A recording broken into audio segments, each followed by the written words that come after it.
no nyoma. Dona ga ji sobera. Chi ba be ni de kiribo. Dona ga turu sobera. Turu so bro ba ba gero zanno. Dona na ba wi ga sobera. Bara mi ba gemba bage. Dona ga turu sobera.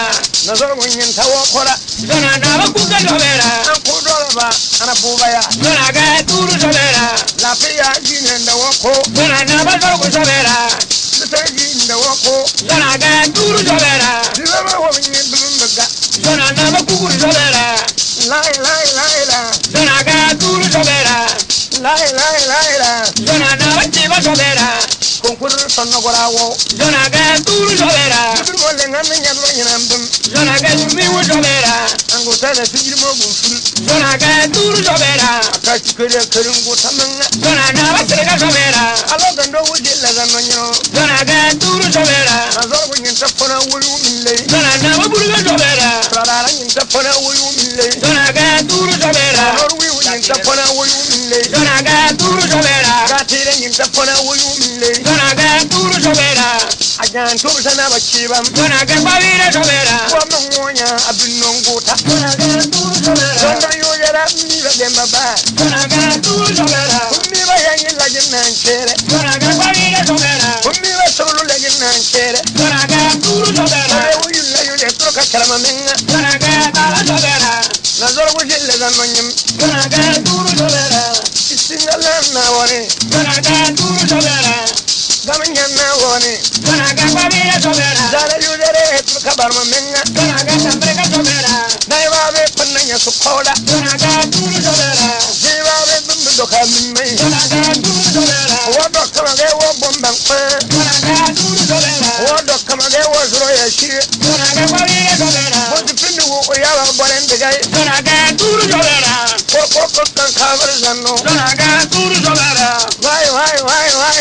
Dona ga bangara sobera. Woi kere. Sobera turu sobera. Ba da buriye ni ba da buru. Baba kumbura turu sobera. Ba da buriye kuma dan damburu. Dona ga turu sobera. La misir ba da buriye. Nun ganye dai ba wa.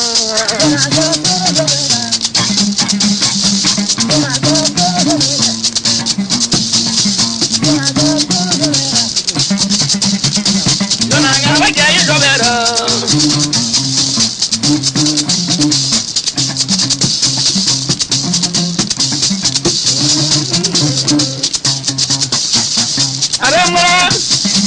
Abamara biri mindawo. Abamara biri mindawo. Abamara biri mindawo. Abamara biri mindawo. Abamara nori mindawo. Yeah, biri mindawo. Biri mindawo. Warin dara ona ni gungone. Agawe wonga. Biri mindawo. Onyoro bangar onyoro nyama. Agawe wonna. Irmun ni jare lumu dole na maya. Agawe wonna. Lala ba ba onyoro nyama ya. Agawe wonna. Biri mindawo. Kanade kare sawa nambo. Sama wapama. Biri mindawo.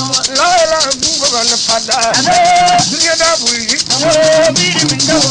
La gungo ban pada. Diwa da buri. Biri mindawo. La gungo ban pada.